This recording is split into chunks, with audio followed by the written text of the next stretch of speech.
Bonjour à tous, bonjour à toutes. Bienvenue dans cet atelier. Comment devenir un leader sensible, 5 piliers pour incarner. Il y a déjà deux, trois personnes dedans, trois personnes. On va attendre encore quelques instants pour voir s'il y a du monde qui arrive. Du coup, vous êtes d'où dans le... D'où est-ce que vous êtes? Où est-ce que vous avez... Ouais, d'où est-ce que vous êtes du coup? Des gens qui sont de Lyon. Ok, super. Côté de Montpellier, sympa. La Bretagne en force. Ah, les voisins normands aussi. Ouais, des voisins à moi, là. Super. Mhm. Est-ce que vous savez si vous attendez quelque chose de particulier de cet atelier, de cette masterclass? Vous attendez quelque chose, vous attendez rien? Qu'est-ce qui vous fait envie? Qu'est-ce qui vous fait pas envie? Moi, tout dans les commentaires. C'est un peu difficile de commenter, là. L'assistante me fait signe qu'il y a des réponses, mais que je ne les vois pas. Ok, d'accord. Bon, ça va être un peu plus compliqué, mais c'est pas grave, ça arrive, hein. Ok, ok, ok, ok. Bon, comme on a déjà fait 2 essais, on a déjà fait 10 minutes, je pense que on va pouvoir commencer tranquillement l'atelier. Ok, bon, on commence, et puis s'il y a du monde qui arrive, la salle est ouverte. Voilà, voilà. Bon, alors, déjà bonjour à tous, merci et à toutes, puisque tu vas avec nous ce soir, aujourd'hui. Alors, avant de commencer, déjà merci d'avoir pris ce temps avec moi. Merci aussi aux personnes qui écouteront le replay, de prendre ce temps pour m'écouter, pour voir un petit peu mon message et puis pour comprendre pour vous aussi, les hommes sensibles, comment vous allez pouvoir devenir un leader sensible en incarnant les 5 piliers qu'on va voir aujourd'hui. Alors, qui est-ce que je suis moi pour vous parler de ces 5 piliers pour devenir un leader sensible? Alors, je m'appelle Bertrand. Bertrand Brissot, j'ai 49 ans. Euh, j'ai- je travaille en tant que coach et thérapeute depuis une dizaine d'années. Et puis, il y a quelques temps déjà, il y a une dizaine d'années, en fait, ce qui m'a amené à travailler sur moi, c'est un divorce. C'est très, très mal passé. Alors, évidemment, à ce moment-là, c'était toute la faute de mon ex-femme, hein, c'était un PM, c'était quelqu'un de très méchant, hein, et puis évidemment, j'avais beaucoup de monde pour me dire qu'elle avait raison, ça c'était génial. Et puis, je me suis rendu compte que de la décrire comme ça me rendait pas particulièrement heureux, loin de là, et qu'en fait, ça résolvait absolument aucune problématique. Et du coup, j'ai commencé à travailler un petit peu sur moi, sur mon enfance, sur mon enfance intérieur, etc. Je suis donc passé dans pas mal de thérapies. Il y en a une qui m'a vraiment plu et qui m'a vraiment aidé, c'est le détachement de traumatisme de Martine Clavelli aux Havrais, euh, qui m'a permis de comprendre plein de choses. Euh, et ça m'a tellement permis de comprendre des choses que j'ai eu envie en fait de redonner ce qu'on m'avait donné. Et donc je suis devenu praticien en détachement de traumatisme. Et puis derrière, j'ai commencé à comprendre un peu que l'hypnose c'était important pour moi. Donc je me suis formé à l'hypnose, d'abord l'hypnose ericksonienne, ensuite une hypnose un peu plus classique.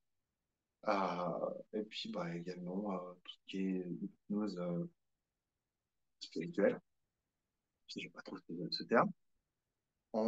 Et donc, plus j'avançais et plus je comprenais des choses, et plus, voilà. bah, je me suis beaucoup renseigné, il y a beaucoup de choses qui sont remontées, j'ai pu travailler beaucoup de choses. Et puis l'an dernier, ben, il y a eu un peu un coup de Trafalgar dans ma vie. Euh, j'ai eu une remontée de traumatisme, hein, un énorme traumatisme de mon enfance.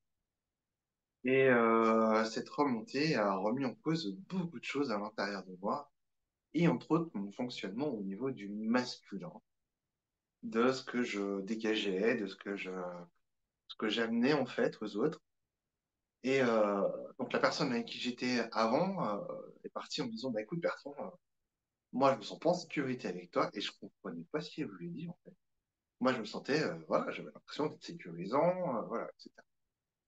Et quand j'ai rencontré ma nouvelle compagne, c'était pas son sujet principal en fait. Mais moi, ça l'est devenu parce qu'en fait, il y a un moment, je suis OK, j'en suis où? Pourquoi je sécurise pas en fait? Et à l'intérieur, c'est clair, c'est moi qui cherchais la sécurité auprès des femmes. Donc en discutant à droite à gauche, je me suis rendu compte que, puis en enseignant sur la masculinité, sur les archétypes qu'on va voir aujourd'hui, je me suis rendu compte qu'en fait, bah, je ne nourrissais absolument pas mon masculin. Je ne nourrissais que la partie féminine, et encore la partie féminine immature en moi. Donc, pour aller travailler, pour sécuriser, pour cadrer, etc., c'est pas possible en fait. Je ne pouvais pas le faire. Donc, l'an dernier, j'ai arrêté les coachings pendant un an pour pouvoir me faire une énorme introspection et revenir en tant qu'homme. Alors, j'étais déjà un homme. Attention. L'idée n'est pas de savoir si j'étais un homme ou pas. L'idée, c'est que mon énergie masculine était tellement en berne que bah, la plupart des gens ne me remarquaient pas, n'entendaient pas. Et je travaillais avec les hypersensibles, c'est-à-dire je travaillais encore avec des femmes, 99% du temps. Et c'était pas particulièrement, comment dirais-je, ça me faisait pas travailler ma part masculine, en fait. Et donc, j'ai travaillé ma part masculine, j'ai entre autres travaillé en hypnose, en coaching. euh, et là, je me suis rendu compte qu'en fait, il y avait un énorme trou. C'est que pour travailler en tant qu'hypersensible homme, en tant que personne émotionnelle, couper de ses émotions ou pas, parce qu'il y a un moment où on se coupe de ses émotions quand on est sensible, parce que bah, c'est un peu compliqué à vivre hein, quand même, et ben, il y avait personne qui proposait ça. Et comme moi, ça me touche personnellement, et ça m'a touché pendant des années, je me suis dit, ok, je vais proposer aux hommes sensibles de les accompagner pour qu'ils puissent bah, devenir ce leader sensible qui ressentent à l'intérieur, parce qu'on ressent, c'est très bien que c'est à l'intérieur de nous, mais qu'on a un peu du mal à incarner. Alors aujourd'hui, on va voir comment on peut incarner ce leader sensible au travers au travers de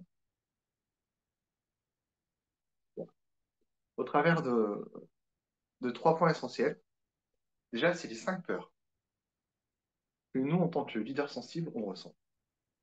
Ensuite, les cinq archétypes non incarnés qui sont liés à ces peurs. On va voir les archétypes incarnés et les non incarnés pour voilà, bien comprendre. Et on verra les cinq piliers pour incarner son leader sensible. Et on fera je ferai une petite conclusion ensuite. Je poserais bien la question de savoir s'il y a des questions, mais je crois qu'on n'est pas du tout.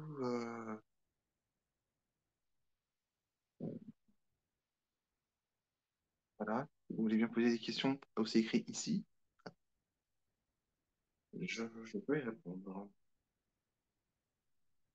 S'il n'y a pas de questions,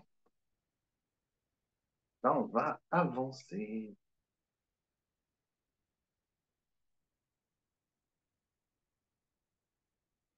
Ok, let's go. Attention, c'est hop, voilà. Mieux. On voit pas grand-chose. Pas de questions, super, merci. Eh ben, on va continuer. Donc, les 5 peurs du leader sensible. Alors, ces 5 peurs, elles viennent des 5 blessures principales du leader. Et les 5 blessures, c'est la solitude, la castration, la toxicité, les limites et la direction. Alors, la solitude, la blessure de la solitude, elle vient de la peur du rejet. Euh, Souvent, quand on est sensible, on va être sensible au regard des autres, à l'attention que nous portent les autres, et surtout aux gens qu'on aime. Et du coup, quand on, quand on ressent, quand on ressent autant de choses, on va avoir tendance un petit peu à rentrer dans ce que certains appellent la dépendance affective. On est dépendant des émotions des autres. Si papa est en colère, on va être en colère. Si maman est en colère, on va être en colère, etc., etc. Et ça va créer en nous, en fait, cette dépendance, ça va créer une peur importante.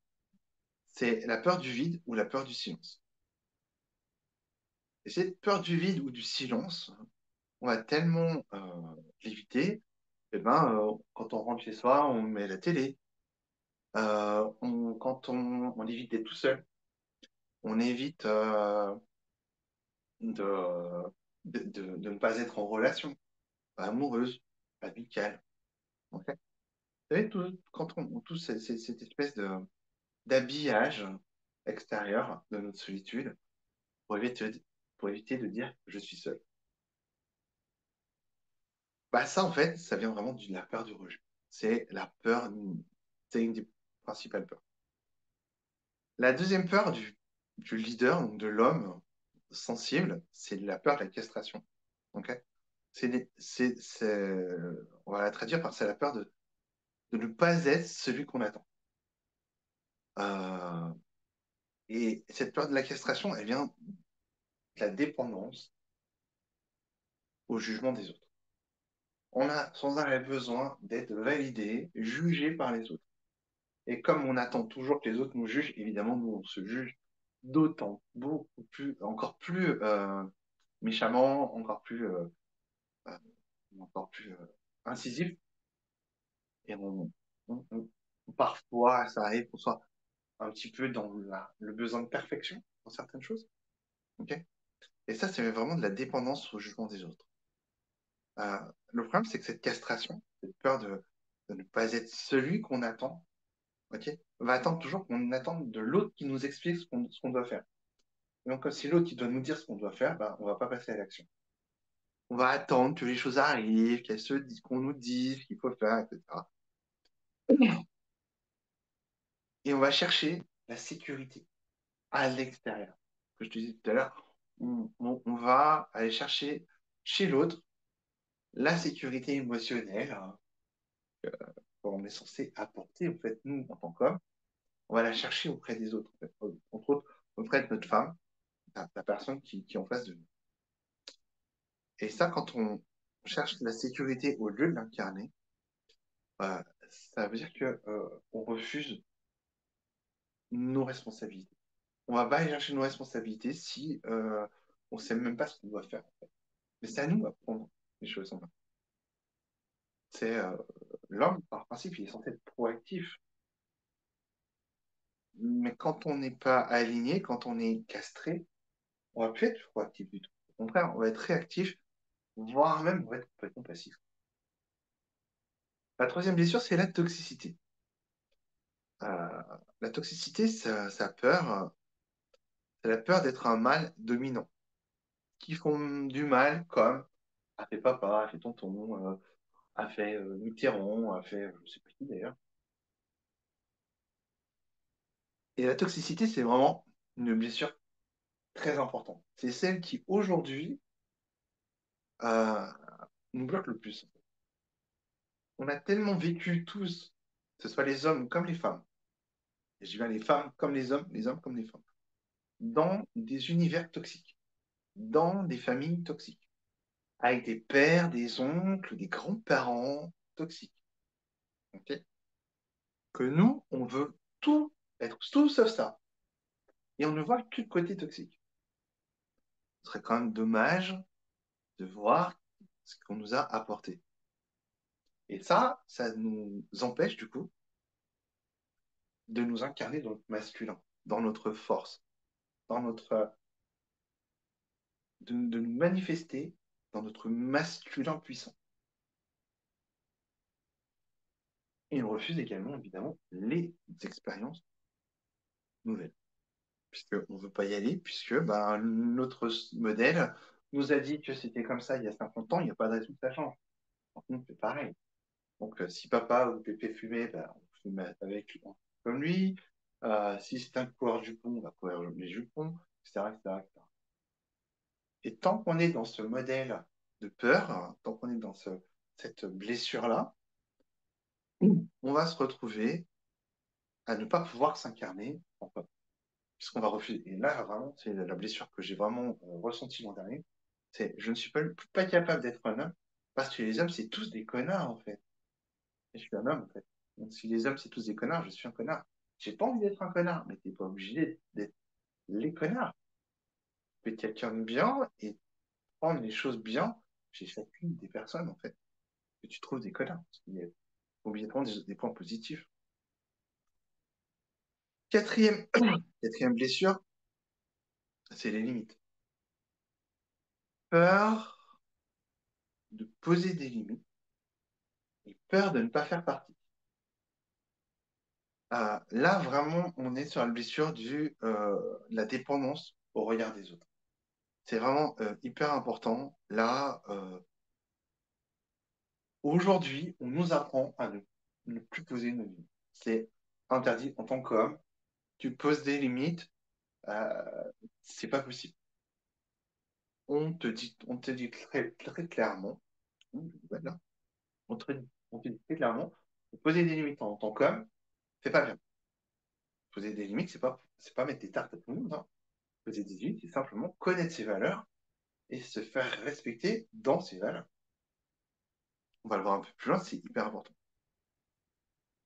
Et du coup, comme on n'a pas de limite, comme on nous impose, on nous enlève notre capacité à poser nos limites en tant qu'homme, mais aussi de beaucoup de femmes, ce qui va se passer, c'est qu'on va refuser de choisir. Puisque choisir, c'est poser déjà des limites, en fait. Et on va perdre notre identité au profit du collectif. Et ça, c'est important de l'avoir en tête parce que quand on comprend qu'en fait, le but, là, aujourd'hui, c'est de perdre son identité au profit du collectif, on comprend pourquoi c'est aussi compliqué aujourd'hui d'être un homme ou une femme bien dans sa peau. Est-ce que c'est bien, est-ce que c'est pas bien? Moi, personnellement, ça me révulse et j'ai pas envie d'y aller. J'ai pas envie de devenir comme ça. J'ai pas envie que ça me retombe. Enfin, j'ai envie de m'incarner en tant qu'homme et en tant qu'homme équilibré dans mon masculin et dans mon féminin. La dernière blessure et la dernière peur, la blessure, c'est la direction, le sens. Je perds le sens de ma vie. Ok. Et ça, c'est la peur d'affronter à nouveau des épreuves. Et en général, ce dont on a le plus peur, c'est de retrouver des épreuves du passé, celles qu'on a déjà vécues. Je ne veux pas me remettre en couple parce que tu comprends, ça fait trop mal la séparation. Tu as vécu 10 ans avec quelqu'un, 5 ans, 15 ans, 20 ans, et la seule chose que tu retiens en fait de toute cette histoire, c'est les 15 jours, un mois, 3 mois pendant lesquels ça s'est mal passé. Sur 15 ans, sur 20 ans, sur 10 ans, sur 5 ans. C'est la séparation qui va te faire dire non, mais je veux plus souffrir. Le reste, tu l'oublies. Ça, c'est la peur, c'est vraiment une peur très présente chez beaucoup d'hommes aujourd'hui. Parce qu'ils sont vraiment dépendants de ce passé et ils gardent leurs yeux que sur le passé. Il veut plus souffrir, en fait. C'est l'homme qui veut plus souffrir, la femme aussi, hein. Euh, et du coup, comme il est orienté, il regarde vers le passé, bah, c'est un peu comme en moto, en fait. On va là où se pose notre regard. Si notre regard est tout le temps dans le rétroviseur, il y a un moment, bah, on va se taper un arbre parce qu'on n'a pas regardé la route. Et c'est un petit peu pareil, en fait. Dans la vie, Si tu regardes toujours ce qui se passe dans le passé, tu vas te prendre sans arrêt des mandales, tu vas te prendre sans arrêt des échecs, tu vas te prendre des échecs amoureux, des échecs professionnels, parce que tu es toujours en train de regarder par l'arrière. Et en fait, voilà, regarde la taille du rétroviseur, regarde la taille du pare-brise. Aujourd'hui, vivre que dans le rétroviseur, il y a peu de chances que ça t'amène au bon endroit, en fait. Alors, pour comprendre un petit peu mieux les 5 piliers pour incarner le leader, déjà, le leader, c'est qui? C'est quoi? Pourquoi ça nous parle quand on parle du leader sensible? Pourquoi il y a quelque chose qui nous parle directement? Parce qu'en fait, c'est un archétype. Ok. Cet archétype du leader, c'est l'archétype du roi. Enfin, déjà, la première question que tu te poses, c'est qu'est-ce que c'est qu'un archétype? On va voir rapidement, hein. L'archétype, c'est une représentation commune à l'ensemble de l'humanité euh, qui représente en fait une part de toi. Si tu dis à une personne qui a aucun contact qui n'a jamais eu de contact avec la civilisation, ok, dans lequel on vit aujourd'hui, il y en a encore, hein, en Amazonie, il y en a à Poisy, enfin, il y a deux, trois endroits dans le monde, il y a encore des gens qui n'ont aucun rapport avec une civilisation. Et quand ces gens, quand on va, il y a des personnes, du côté de l'Indonésie, là-bas, qu'ils ont découvert il n'y a pas très longtemps, il y a peut-être 4-5 ans maximum. Et du coup, on a découvert, on a pu discuter un peu avec ces gens, de là où ils en étaient, en fait. Et quand on leur a parlé des archétypes, l'enfant intérieur, il voyait très bien de quoi on parlait. Le roi, ils n'ont pas le droit, hein, le chef de la tribu, il voit très bien qui c'est, hein. Et à l'intérieur d'eux, ils comprenaient le principe de ce que c'était que l'archétype. Donc c'est vraiment quelque chose qui est global, qu'on a tous en nous. En fait, ces représentations, c'est des métaphores qui nous permettent de nous connecter directement à un problème sans passer par le mental. C'est-à-dire quand on dit, ben voilà, tu as ton guerrier qui est blessé, parce que lors d'un combat, ben, il a été blessé et pour survivre, il s'est retranché derrière, ben, ça parle en fait. Et la personne, même si elle sait très bien qu'elle n'a jamais eu une épée, qu'elle n'a jamais eu un bouclier, qu'elle n'a jamais eu un cheval ni une armure, elle va très bien quand elle lui parle en fait, le guerrier, ça lui parle. Et ça peut être Rambo comme ça peut être le chevalier Arthur de la table ronde, tu vois, c'est pas. Mais en fait, cet archétype, l'archétype parle directement en fait à notre inconscient. Et en parlant directement à notre inconscient, eh ben, on a un accès direct à ce qui se passe derrière notre mental, derrière nos schémas habituels. C'est vachement intéressant pour aller dénicher les choses et pour pouvoir avancer. Alors, tous les archétypes qu'on va voir et tous ceux qui existent, en fait, ils se regroupent, enfin, ils se regroupent dans un seul archétype, qui est le héros. Le héros, c'est toi. Et toi, tu es le héros, en fait, de ta vie. Voilà. Tu peux être une héroïne aussi, mais bon, l'idée, c'est la même. Le héros, tu es le héros de ta vie. Et de ta naissance jusqu'à ta mort, tu vas avoir des quêtes qui vont arriver. Et en fonction de ces quêtes, en fonction des problématiques que tu vas rencontrer, en fonction des gens que tu vas rencontrer, tu vas plutôt être un sage, un guerrier, un amant, un magicien ou un roi. Et ces 5 archétypes, ces 5 facettes du héros, en fait, ces 5 facettes que toi, tu as au quotidien quand tu es en train d'acheter simplement une baguette, ok, t'as pas besoin de structurer en face, etc. Et tu peux être juste le sage qui sait comment on achète une baguette dans une boulangerie. Quand tu es en train quand tu rencontres quelqu'un, que la personne elle est super sympa, que tu commences à discuter, en toi il y a 2 archétypes qui vont monter. Il y a le sage qui lui sait les choses, et puis de l'autre côté il y a l'amant qui lui va essayer de plaire à la personne parce que bah, elle est sympa, qu'elle a envie de s'en faire un pote, etc. On va aller voir l'apéro, voilà. Ça c'est le savant et l'amant qui vont venir euh, t'aider à rencontrer l'autre. Ok. Quand tu es au travail, eh ben, c'est le savant qui sait faire les choses. Mais quand tu es chez toi, que tu es en train de faire une recette de cuisine, tu vois que bah, j'aimerais bien faire ça, mais ça me plaît pas trop. Tu sais quoi? Je vais essayer avec ça. Je vais essayer. Bah là, c'est le magicien en fait. C'est en train de se mettre en place. Et ça te permet en fait tous les jours d'avancer et de comprendre des nouvelles choses, d'avancer, d'apprendre des nouvelles choses grâce à tes archétypes. Les archétypes, ils sont là pour ça. L'idée de l'archétype, c'est aussi, du coup, il n'y a pas qu'un côté lumineux, il n'y a pas qu'un côté apprenant, il y a plein de choses. Par exemple, on va prendre au hasard le guerrier. Le guerrier, il a une force, il a une puissance de guerrier, ok, qui va mettre au service, mais il a aussi la possibilité de tout détruire. Il a une force sombre derrière lui qui va manipuler, qui va aller au combat pour rien, qui va toujours être en colère, qui va toujours être en train de faire des reproches, qui va toujours. Voilà, ça, c'est le guerrier dans sa face sombre. Et puis, le guerrier peut être mature, mais il peut être aussi immature. Le guerrier immature, euh, c'est le petit enfant qui obéit aveuglément à tout ce qu'on lui dit. On lui dit il faut combattre. On va prendre un truc qui n'existe pas, hein, comme ça c'est plus simple. Le Brésil, on fait la guerre, tu dois aller à la guerre. Et tu dis oui, d'accord, tu vas aller à la guerre, tu te poses aucune question. Tu es le petit garçon qui obéit, tu es l'obéissant en fait.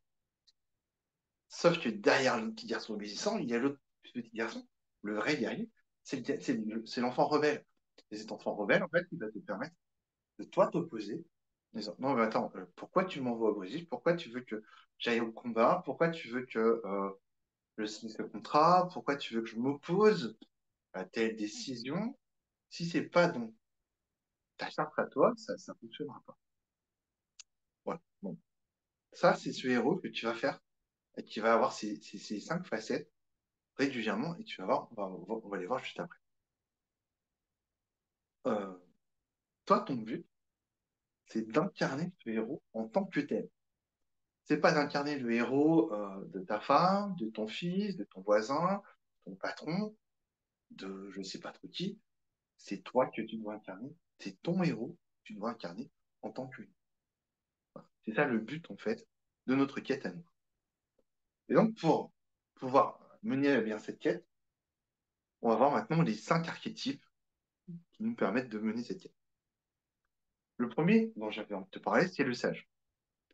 Le sage, c'est le plus simple, c'est celui qui apprend des autres. Euh, c'est l'érudit, c'est l'astronome, c'est le physicien, le mathématicien, le grammaticien, géologue, géopoliticien, etc. Des gens qui ont compris des choses, qui l'ont enseigné à partir de la connaissance des autres. C'est ça un sage. Un sage, c'est simplement celui qui y apprend et il recrache. Ok. C'est ce qu'on nous apprend à l'école. On nous apprend au collège, au lycée, tout le système scolaire est basé sur cette sagesse. L'avantage de la sagesse, c'est qu'on est fidèle.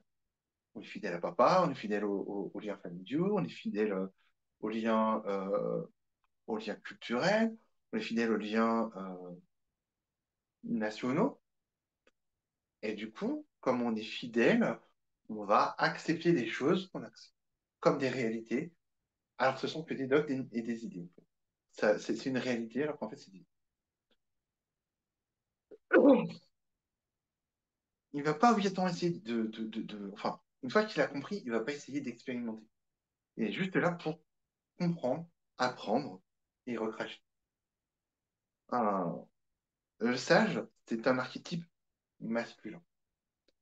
Euh, Parce qu'en fait, il ne va pas chercher, creuser derrière, en fait. Il va aller le plus loin possible dans la connaissance actuelle des choses. Euh, Si tu as un problème avec la loi, tu vas aller jusqu'au moment où tu as la réponse. Soit tu as la réponse, soit tu n'as pas de réponse. Mais tu vas pas expérimenter comment ça marche si tu n'as pas la réponse. Soit il y a la réponse, soit il n'y a pas la réponse. Noir ou blanc. Ça, c'est le masculin. Ok. Et cet archétype, en fait, quand il est dans sa part sombre, eh ben, il peut devenir le sage fou. En fait. Euh, il croit tout savoir. Il a la science absolue. C'est la médecine, c'est la politique, C'est des gens qui imposent leurs idées comme étant les seules qui existent. Est-ce qu'il y a d'autres choses qui existent ou pas? Oui, mais eux n'en veulent pas parce que ça ne fait pas partie de leur conception. Donc ça, c'est le savant. De l'autre côté, toujours dans cette part d'ombre, t'as le savant qui se tapit, qui a plein de connaissances, mais qui veut pas la partager au monde. Ça, c'est la deuxième partie, et c'est aussi quelque chose de très important parce que c'est quelque chose qu'on retrouve de plus en plus aujourd'hui, c'est des gens qui ont des connaissances, des compétences, qui ont appris des choses et qui le, ne veulent pas le partager au monde parce qu'ils ne sont pas légitimes. De l'autre côté, du côté féminin du sage, c'est le magicien. Lui, le magicien, c'est aussi quelqu'un qui c'est aussi un sage. Mais il n'a pas appris obligatoirement dans les livres. Il peut avoir appris dans les livres, mais en même temps, il a expérimenté. Le magicien, c'est celui qui expérimente, c'est celui qui apprend par l'expérimentation. Du coup, il a commencé tout en bas, et il a appris tout doucement plein de choses. Plein de choses, plein de choses, plein de choses.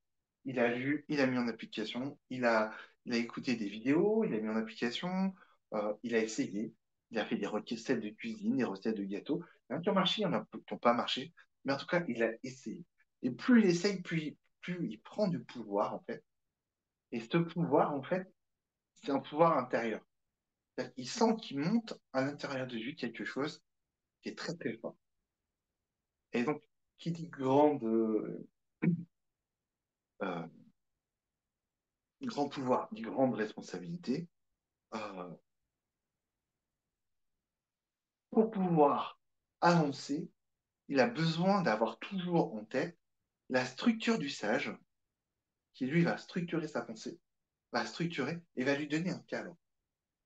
Le sage et le magicien, c'est les mêmes, mais avec d'un côté celui qui sait, parce qu'il sait, parce qu'il a appris, et de l'autre côté celui qui expérimente et qui va justement aller toucher un petit peu à tout, et qui parfois va un petit peu à la limite des choses, qui va un petit peu à la limite, voilà, qui va essayer d'aller au-delà en fait, des limites pour pouvoir faire avancer la science et la magie. Euh, Contrairement au sage, le magicien, il va être tapis dans l'ombre. C'est quelqu'un qui aime pas trop en fait exposer ses- ses- sa connaissance. Ok. Sauf quand le magicien, lui, il exprime sa part sombre.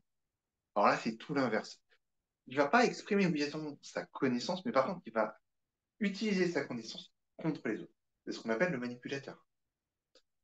C'est le pervers narcissique, c'est l'homme politique qui sait utiliser la langue de bois, qui sait utiliser un chiffre pour créer un discours qui va dans son sens. Ça, c'est la part d'ombre du magicien. Euh, il utilise ses connaissances pour, pour arriver à ses fins, qui sont pas obligatoirement très limiteuses. Euh,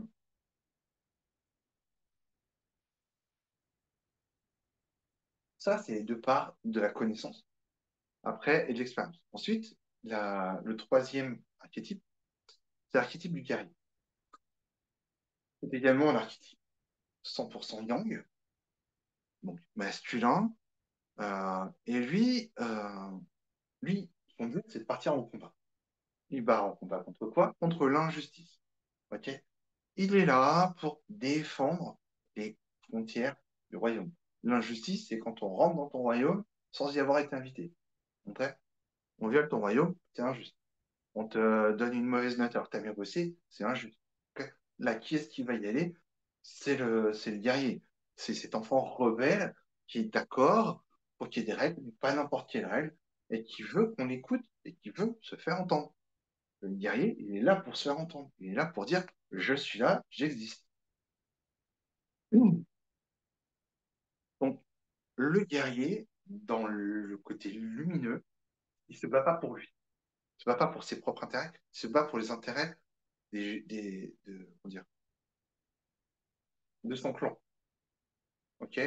C'est c'est la tribu de Dana, c'est les tribus d'Indiens, c'est les tribus, voilà, etc. Mais ça peut être aussi les militaires, ça peut être aussi, euh, c'est le guerrier, il est au sein d'un groupe. Il a besoin d'être au sein d'un groupe. Il appartient à un groupe et il défend ce groupe, les valeurs du groupe et tout ce qui fait référence au groupe. C'est la famille aussi, hein. Quand on est dans l'homme, c'est la famille. C'est le noyau de la famille, c'est celui qui va défendre. Ok. Alors, lui, pour nous, en être intérieur, c'est celui qui va nous défendre de l'extérieur. C'est celui qui pose ses limites, en fait, hein. L'homme ou la femme en colère, c'est un homme ou une femme à qui on est toujours en train de renier ses limites et qui dit non. Ok. Donc, il va au combat pour dire là, mes limites, elles sont pas, c'est pas ok, t'as pas respecté mes limites. Ok. Il, euh, il va répondre en fonction de nos valeurs profondes. On a nos valeurs mentales, qui sont souvent la liberté, la sécurité, etc., la famille, l'argent, etc. Et puis il y a nos valeurs profondes. Nos valeurs profondes, elles n'ont rien à voir avec nos valeurs perçues, les valeurs qu'on a l'habitude. Et pour trouver nos valeurs profondes, c'est simple. On regarde où est-ce qu'on est en colère et pourquoi on est en colère. Ça, déjà, on ne peut pas le faire tout seul parce que c'est super compliqué. On a besoin d'un coach. Et ça, en général, ça amène à comprendre.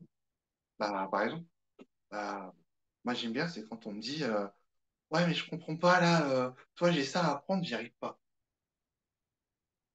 Est-ce que ça a un intérêt pour toi de l'apprendre? Ben non, mais c'est important de l'apprendre. C'est important. Ça rentre pas dans une nouvelle profonde. Par contre, euh, par exemple, hein, je dois demain, il n'y a plus personne sur Terre. Je dois apprendre à me servir d'une arme à feu. Et pas, je vais pas mettre très longtemps pour apprendre parce que c'est ma survie qui est en jeu. Là, valeur profonde, c'est la survie, l'appartenance, c'est ces valeurs-là, en fait. En tout cas. Donc, si la survie, elle n'est pas assurée, obligatoirement, tu vas mettre rapidement en place des chemins neuronaux pour survivre. Donc, tu vas apprendre à tuer des animaux, tu vas apprendre ce qui est bon ou pas à manger, tu vas apprendre à cuisiner si tu n'as jamais cuisiné. Si tu n'as jamais nagé, que tu es sur un bateau qui coule, t'inquiète pas, tu vas apprendre très vite à nager, hein. On- Notre cerveau, il est connecté pour apprendre plus rapidement quand on en a besoin. Donc, et ça, c'est nos valeurs profondes. C'est tout ce dont on a besoin. Donc, pas au quotidien, mais voilà. Et notre guerrier, il est là pour nous dire, ça, t'en as pas besoin. Laisse tomber. C'est de la charge mentale. On s'en fout. On, tu veux dire, cherche pas. Donc, lui, il est vraiment là pour défendre nos valeurs profondes. La face sombre du guerrier, ben, il y en a deux, hein. Le premier, c'est le mercenaire. C'est celui qui a ni foi ni loi, qui se bat pour le plus offrant et qui est toujours, comment dire, c'est le protestataire. Voilà, c'est celui qui, par principe, est d'accord avec rien, qui combat tout et n'importe quoi, mais qui a pas vraiment, voilà, qui est un peu dispersé dans ses combats. Pas juste, qui trouve tout injuste, qui trouve de sens non plus à rien. Et donc, ça, il va y aller un peu tout azimut. C'est vraiment le mercenaire. De l'autre côté, tu as le couard, le guerrier qui, lui, au contraire, ne veut pas, euh, ne veut pas d'embrouille. Donc, qu'est-ce qu'il va faire pour pas avoir d'embrouille, le guerrier? Eh ben, il va dire oui à tout. Et au lieu de défendre son territoire intérieur, au lieu d'aller au combat, de dire non, il va dire oui à tout. Et là, eh ben, c'est plus un guerrier, en fait, hein, et il peut plus assumer son rôle de guerrier. Et en tant qu'homme, c'est très compliqué. Le pendant féminin du guerrier, c'est l'amant. Bien, c'est un peu opposé quand même. Ouais, c'est complètement opposé, mais c'est le même en fait. C'est juste l'autre face en fait du guerrier, c'est l'amant. L'amant, lui aussi, il est là pour, euh, il est garant lui aussi de tes valeurs fortes, en fait.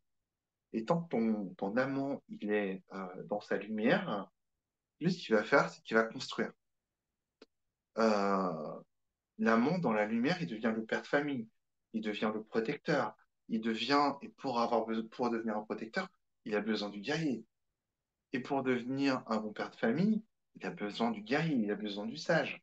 Ouais, l'amant, il a besoin de son côté masculin, de l'autre côté qui est le guerrier, pour pouvoir avancer. Et le guerrier, il a besoin aussi de l'amant. Il a besoin d'être aimé, il a besoin de faire partie. L'amant, il a besoin de faire partie du groupe. Le guerrier, il protège le groupe, donc il a besoin de faire partie. Il a besoin d'être aimé de ce groupe. Et pour être aimé de ce groupe, eh ben, il a besoin de l'amant. Il va lui attirer les deux autres pour faire partie du groupe. Euh, L'amant, il pose aussi les limites en mettant des murs. Alors lui, c'est pas des lances qu'il met, lui, il met des murs. Comme ça va plus vite et c'est plus long, ça dure plus longtemps. Voilà, la part féminine du guerrier, le guerrier, lui, il a des lances et quand il se repose, ben, il a du mal à se reposer. Alors que quand il est dans un château, dans un fort intérieur, il construit en fait l'amant parce que l'amant, il a besoin de ce côté-là. Il a besoin d'être rassuré, il a besoin de construire quelque chose. Donc il va construire un château. Et c'est à l'intérieur de ça en fait que le guerrier va pouvoir se reposer. Donc on a besoin vraiment de ces deux parts soient vraiment bien équilibrées pour pouvoir se sentir bien en fait. Quand l'amant il perd il se perd dans sa part sombre, alors lui ça devient vraiment une drama queen. C'est la drama queen de base. Il m'est arrivé ci, il m'est arrivé ça. L'amant quand il est dans son drama queen, il passe sa vie à se victimiser. C'est pas de ma faute, c'est les autres. C'est pas moi, c'est ma femme. C'est pas moi, c'est mes gosses. C'est pas moi, c'est mon patron. Je n'ai aucun pouvoir. Alors que l'amant, il a plein de pouvoirs. Et surtout, en fait, euh, il va rester prostré à ressasser son passé. Et il accepte plus aucune responsabilité. Ça, c'est la première partie. Et la deuxième partie, c'est le Casanova, en fait. Il prône la liberté pour échapper à ses responsabilités. C'est le libertin. C'est celui qui court après, c'est celui qui a besoin de reconnaissance, c'est celui qui a besoin de multiples expériences parce qu'en fait, il est irascible. Mais cette irascibilité, elle vient d'un problème, c'est un problème de responsabilité. On revient sur la responsabilité comme dans le guerrier. Alors, ces quatre archétypes, ils servent un seul archétype, le roi. J'ai dit tout à l'heure le héros. Le roi, c'est l'archétype des quatre premiers. L'archétype qui va permettre aux quatre autres de trouver le sens, en fait, à ce qu'ils font. Voilà. C'est celui qui donne la structure globale de la personnalité. C'est celui qui va permettre de donner du sens. C'est celui qui va permettre de mettre des limites. Voyez. Euh, L'amont, il va construire un château. Mais le plan du château, c'est le roi qui va le poser. Le, euh, le guerrier, il va aller à la guerre. Mais le plan de guerre, c'est le roi qui va le poser. Le sage, il va apprendre des sciences. Mais c'est le roi qui va dire quelle science il a besoin qu'on apprenne pour pouvoir régner pour pouvoir régner de manière juste sur son royaume. Euh, le magicien, dans sa cave, à faire ses expériences, il va aussi être dirigé par le roi par rapport à ce qu'il a besoin, en fait, d'expérimenter. Le magicien, c'est celui qui a inventé la poudre à canon, qui a changé le cours de l'histoire. Le magicien, c'est celui qui a inventé les flèches, celui qui a inventé les arcs. On est passé de la fronde à l'arc, de l'arc à l'arbalète, de l'arbalète tout ce qui est arme à feu. Donc, obligatoirement, c'est des gens qui ont réfléchi, qui ont expérimenté, qui se sont trompés et qui ont accepté de se tromper. Et pour ça, il y a eu des rois qui ont dit, moi, c'est bien, mais je voudrais mieux, je voudrais mieux, je voudrais mieux. Et ils ont poussé ces magiciens à avancer. Et donc le roi, c'est vraiment, lui, son but, c'est l'équilibre dans son royaume, c'est la paix dans son royaume. mais c'est aussi, du coup, créer, aligner, protéger. Et le roi, c'est vraiment le leader dont on parle dans cette, cet atelier. C'est vraiment celui qui va permettre, en fait, de créer le leadership. Le leadership, c'est quoi? C'est je grandis et tu grandis avec moi, si tu en as envie, évidemment. Et ça, c'est très important, ce côté roi, parce que le roi, dans notre vie, l'archétype du roi dans notre vie, c'est celui qui prend sa responsabilité, qui prend la responsabilité de sa vie en intégralité, pardon. L'intégralité de ma vie, je la prends en responsabilité. Et comme je prends ma responsabilité dans ma vie, eh ben, je peux leader les autres dans leur chemin de vie. Et je peux me leader moi surtout dans mon chemin de vie. Quand il est dans l'ombre, ce roi, bah, soit ça devient un despote, soit ça devient un roi qui abdique à la première difficulté. C'est quelque chose qu'on nous apprend très facilement à abdiquer ou à devenir le masculin toxique. Donc, c'est deux masculins toxiques, c'est celui qui fait rien, celui qui abdique à la première difficulté, ou alors le tyran qui, lui, euh, va à l'encontre de son propre intérêt et de l'intérêt de son royaume. Du coup, pour continuer, pour terminer, bah, ces cinq archétypes, ils vont nous amener cinq piliers importants pour incarner le leader sensible. Le premier pilier, je rencontre le plus simple, qui est directement dans la logique de tout ce qu'on vient de dire, c'est d'accepter sa sensibilité. C'est-à-dire d'équilibrer sa féminité et sa masculinité. Trop de masculin, on devient tyrannique, on devient un peu fou, on va déborder sur les autres. Ok. Trop de féminin, c'est l'inverse. On devient complètement mou, on ne passe plus à l'action, on se sent castré, on se sent victime, voilà, c'est la drama queen, etc. Le drama king, c'est aussi pareil, hein, c'est la même chose. On passe plus à l'action et on prend plus sa responsabilité. Le deuxième chose, c'est d'accepter sa masculinité. Arrêter de chercher ce qui nous fait défaut chez les autres et prendre sa part complète de vie et de responsabilité et passer à l'action, évidemment, pour moi. Ça, c'est accepter sa masculinité. La troisième pilier, c'est d'accepter d'avoir des limites, d'impacter à partir de soi plutôt qu'à partir des modèles incomplets pour nous. Si je prends Le Parrain, le film Le Parrain, comme un exemple pour ma vie, je ne suis pas parrain, je ne suis pas sicilien, je ne suis pas un sicilien vivant aux États-Unis. Je vais obligatoirement y avoir plein de choses qui vont pas m'aller. Quand j'accepte d'avoir mes limites, j'accepte de vivre avec mon modèle, qui est le plus complet en fait. Le quatrième pilier, c'est donc d'accepter le silence est le plus grand que soi. C'est là où ça devient très très intéressant. Euh, les autres, quand on est orienté vers les autres, quand on n'est pas orienté vers soi, on va chercher le bruit, on va chercher le monde, on va chercher la guerre, on va chercher la colère, on va chercher la tristesse, on va chercher l'injustice, et on va toujours être dans cette espèce de drama permanent du passé. On va aller revivre en permanence.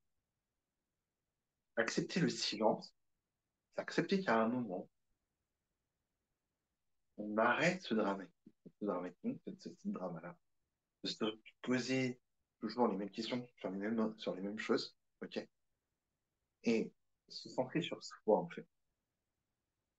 Et le plus grand que soi, en fait, c'est, bah, on peut l'appeler comme on veut, hein, c'est Dieu, c'est l'univers, mais c'est cette partie-là qui nous permet de passer au-dessus de notre moi. Et quand on arrive à accepter de passer au-dessus de ce trauma, en fait, euh, on arrive, on n'a plus besoin de tout ce bruit, de toute cette colère, on n'a plus besoin de tout ça, en fait. Euh, Et pour accepter le silence est plus grand que soi, j'aime bien cette phrase qui dit on ne cherche que ce qu'on connaît et on ne trouve que ce qu'on ne connaît pas. On cherche toujours ce qu'on connaît. On cherche ces traumas, on cherche. Ça, on les connaît. Mais en fait, cette part plus grande que soi, on ne la voit pas. Donc, il faut aller la chercher ailleurs, et ce ailleurs, c'est à l'intérieur de nous. Et cinquième pilier, et pas des moindres, bah, c'est d'accepter d'incarner ce plus grand que soi. Donc, d'incarner notre part divine, euh, selon moi, mes valeurs, mes besoins, et donc les connaître.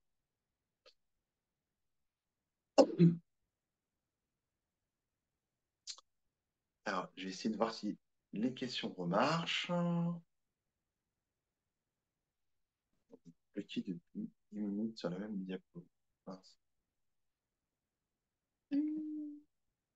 Voilà. Ça, c'était les archétypes. Ça, c'est les piliers. Et ça, c'est la conclusion.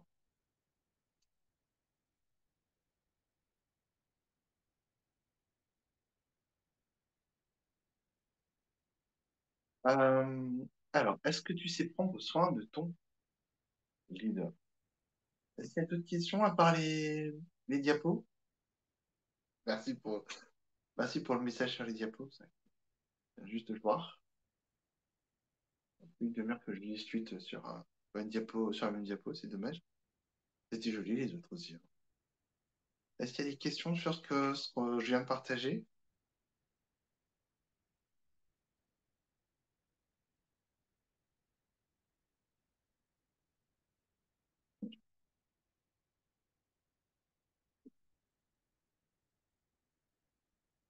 Merci pour vos questions. Il n'y en a pas. C'est super. Ça avait l'air d'être assez clair. Ok, donc je vais conclure par, par,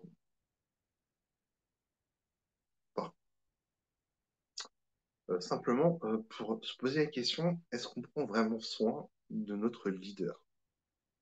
Euh, c'est quelque chose à laquelle on se pose peut-être pas ces questions, mais quel serait pour toi, en fait, aujourd'hui, le focus que tu devrais mettre pour devenir, pour incarner le leader sensible et magnétique que tu voudrais être dans 4 mois? Ce serait quoi pour toi? Tu peux me mettre dans les commentaires, ce serait très sympa de ta part.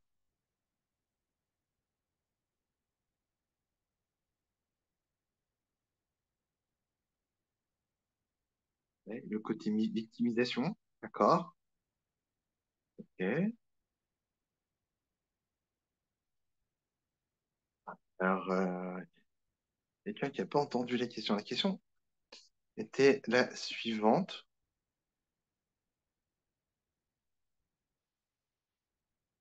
Quel domaine, quel archétype devrais-tu mettre, sur quel archétype tu devrais mettre le focus aujourd'hui pour incarner ton leader sensible et magnétique d'ici 4 mois?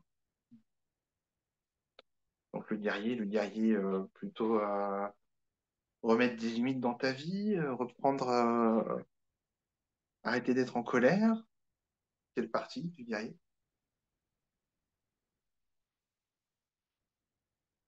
Ok, l'équilibre. D'accord. L'équilibre. Ça peut être intéressant. Ça peut être intéressant. Un peu de tout. Ah, ça, c'est original. Un peu de tout. Ouais.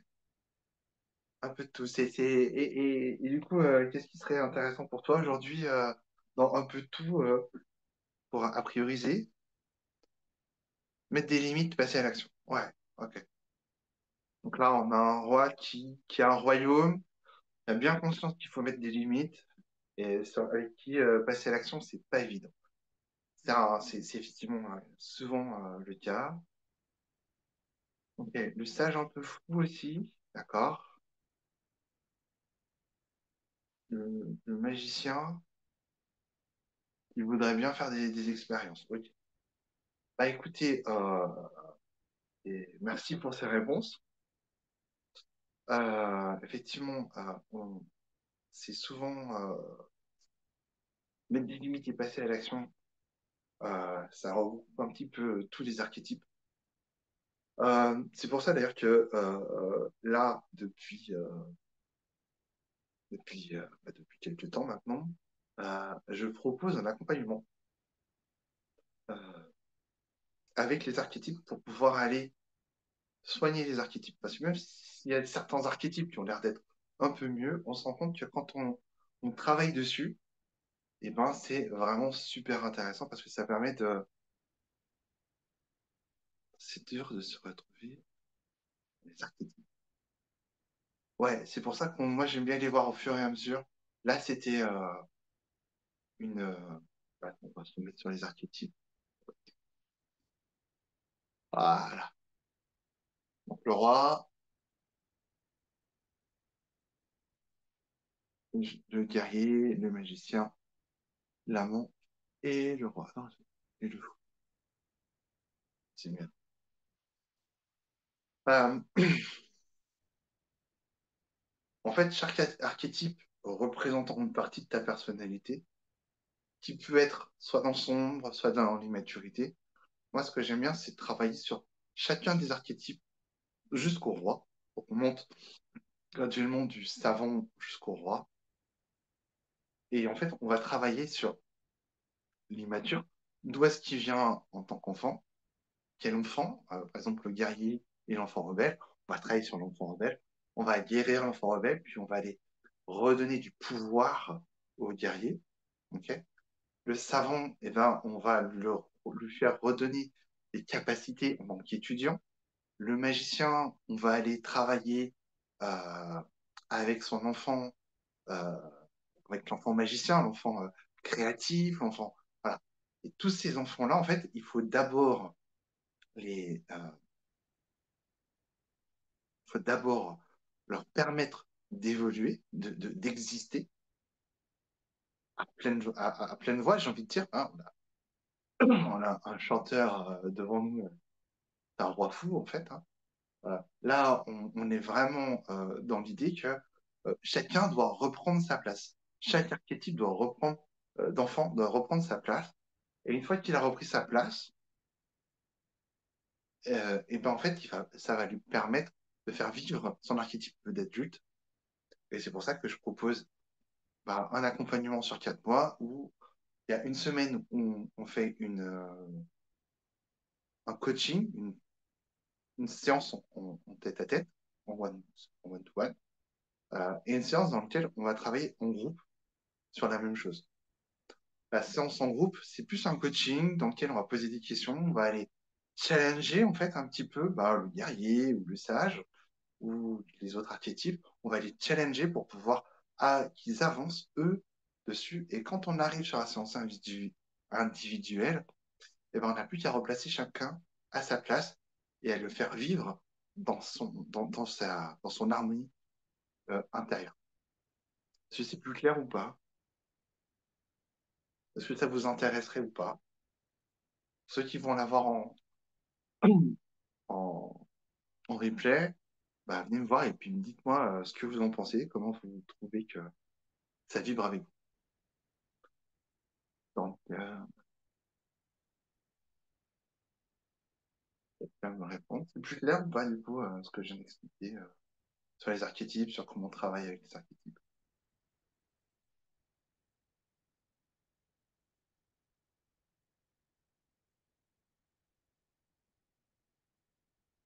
Ouais, c'est un peu plus clair. Pour prendre rendez-vous, eh ben,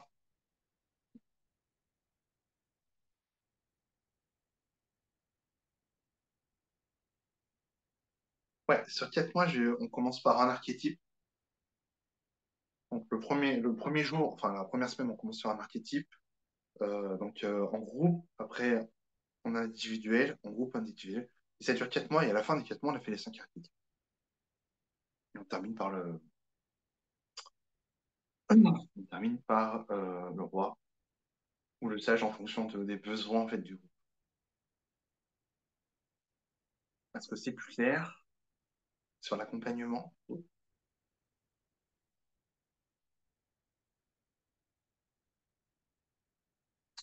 Super. Enfin, si tu as envie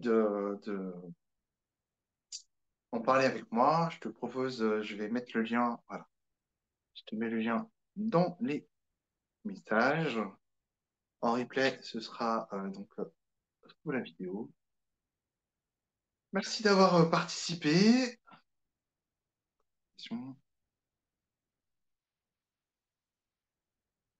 Donc, coaching en groupe plus coaching individuel. Oui, coaching en groupe plus un coaching individuel. Non, il n'y a pas de formation en ligne parce que le but, c'est vraiment d'expérimenter en direct les choses. Et pour l'instant, il n'y en a pas. Par contre, si tu peux pas venir, tu vas avoir accès au replay de chacun des coachings de groupe.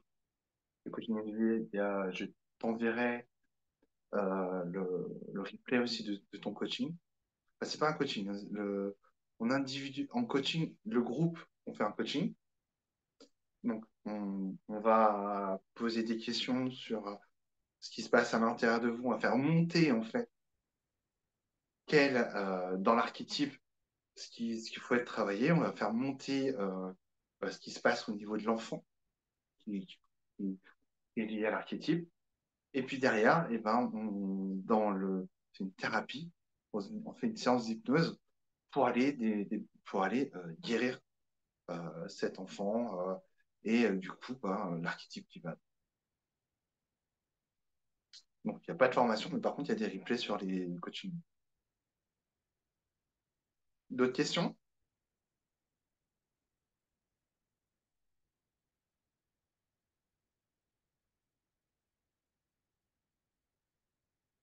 Je t'en prie. Il n'y a pas d'autres questions.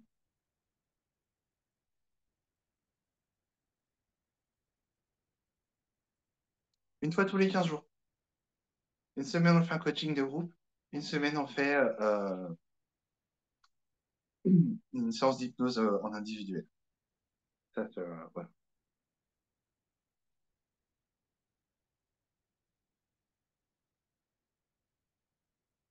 Et si tu veux juste essayer voir ce que ça donne, c'est possible. On fait un premier mois d'essai. Donc le prix du premier mois, c'est 497 €. Et si derrière, tu prends les 3 mois, les 3 autres mois, euh, ça fait 1000, 1500, 1496 €. OK? Plus donc 1500. Et si tu prends directement les 4 mois, je t'offre le quatrième mois et ça fait donc 1480, 491 €. Je le recalcule de tête parce que voilà. Donc je t'offre le dernier mois, ou le premier, si tu prends directement. C'est OK pour toi ou pas? Et avant, il n'y a pas de lien de paiement. Par contre, il y a un lien si tu veux pour qu'on en discute ensemble en direct. Pour un rendez-vous pour que je te réexplique tout au fur et à mesure. C'est quoi la différence entre un coaching, une séance d'hypnose, qu'est-ce que ça fait, etc. On va tout le revoir ensemble. 400, 1400,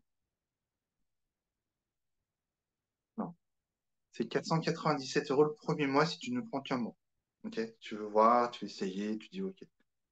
Et si tu prends les 3 mois, et si tu rajoutes 3 mois euh, en plus, ça fait 1491 € plus 497 €. Tu as déjà payé 497 et après, ce sera 1491. Et si tu prends directement les 4 mois, c'est 1491. Je taffe le quatrième mois. Ou le premier, comme tu veux.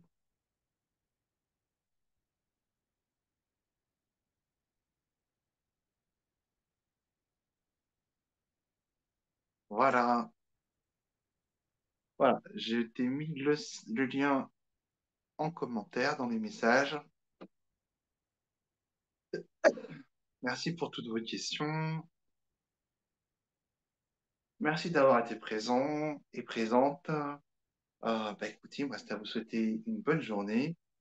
Et puis, ben, à très vite. Ah, je vois qu'il y a un premier rendez-vous. Belle journée. Au revoir.